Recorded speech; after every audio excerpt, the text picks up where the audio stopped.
Hi అండి, నమస్తే. నేను మీ వందన.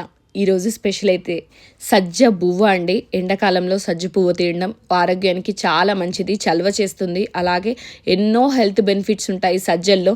ఇది ఎలా చేసుకోవాలన్నది అయితే నేను చూపిస్తున్నాను. మా తెలంగాణ వాళ్ళకి చాలా ఇష్టం, చాలామందికి తెలుసు కూడా.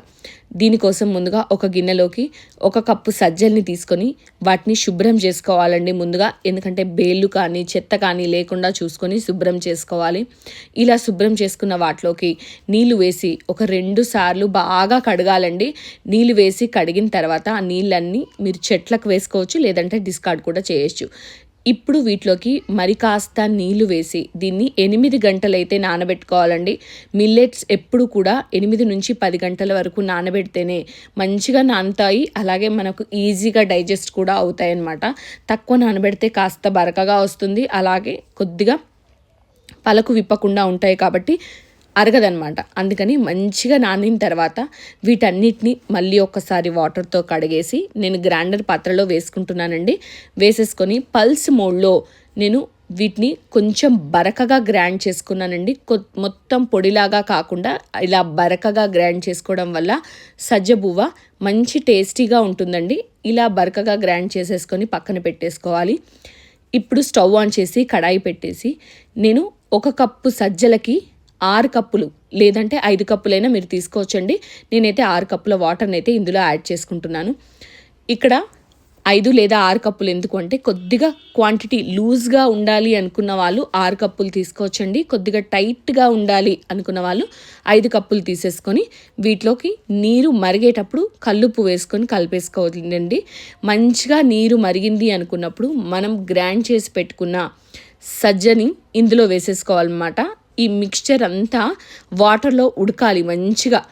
అందుకని దీన్ని లో ఫ్లేమ్లో పెట్టేసి ముద్దలు కట్టకుండా కలిపేసుకోవాలి. ఫస్ట్ ఎక్కడ కూడా ముద్దలు కానీ పిండిలాగా ఉండకుండా మంచిగా సాఫ్ట్గా అయ్యేంత వరకు దీన్ని కలుపుతూనే ఉండండి. అప్పుడే ఎక్కడ కూడా ఉండలు లేకుండా ఉంటుంది, ముద్దలుగా లేకుండా ఉంటుంది అన్నమాట. ఇలా అంతా కలుపుకొని లో ఫ్లేమ్లో ఒక 15 నిమిషాలు దీన్ని ఉడికించుకోవాలండి. ఇలా ఉడికించుకోవడం వల్ల ఈ సజ్జ మిశ్రమం నీటిలో మంచిగా సాఫ్ట్గా ఉడికి పలుకు అన్నది లేకుండా ఉంటుంది. మనం చేయితో నలిపితే సాఫ్ట్గా అయిపోతుంది అనమాట. అప్పటి వరకు దీన్ని ఉడికించుకోవాలి.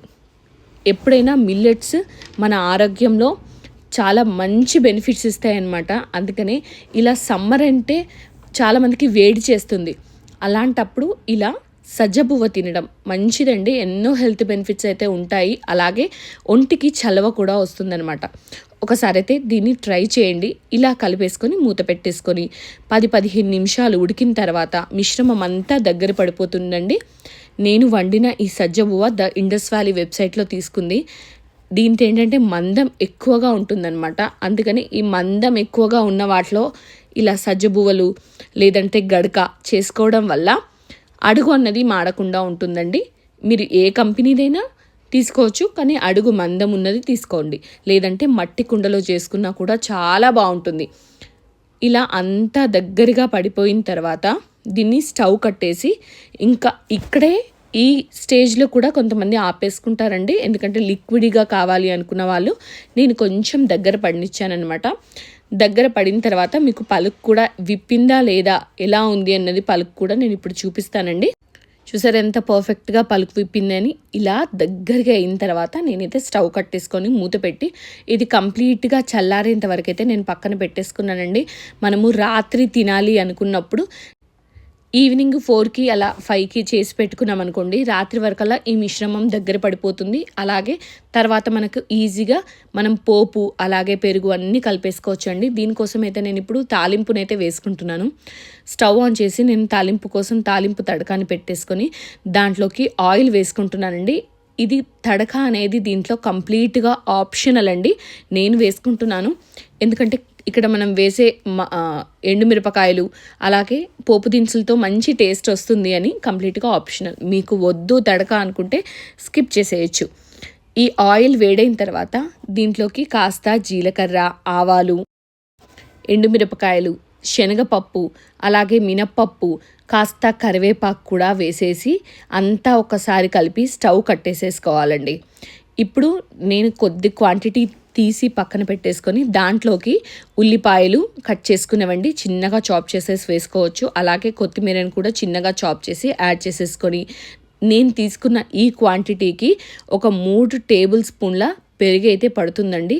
పెరుగు ఎక్కువగా ఉంటే ఈ సజ్జ బువ్వ టేస్ట్ కూడా బాగుంటుందన్నమాట. అందుకని వీటిని కలిపేసుకొని 3 టేబుల్ స్పూన్ల పెరుగునైతే ఇక్కడ నేను యాడ్ చేసేసుకొని ఆ పెరుగు పైన మనం ఆల్రెడీ వేసుకున్న తడకాని వేసేసుకుంటున్నానండి. మీకు తడక వద్దు అనుకున్నప్పుడు దాన్ని స్కిప్ చేసేసి ఇక్కడ పెరుగు వేసుకున్న తర్వాత దీన్ని సర్వ్ చేసేసుకోవచ్చండి.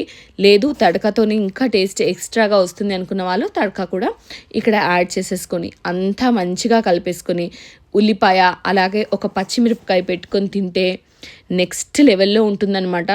తెలంగాణ ప్రజలకి చాలా ఇష్టం ఇలా గడక కానీ సజ్జబువ్వ కానీ మక్క గడక కానీ జొన్న గడకలు ఇవన్నీ మాకు చాలా అలవాటు అనమాట. చాలా ఇష్టంగా ఉంటాయి తినడానికి కూడా. ఇది ఎలా ఉంది సజ్జబువ్వ అన్నది మీరు ఒకసారి చేసుకొని నాకైతే కమెంట్ రూపంలో తెలియజేయండి.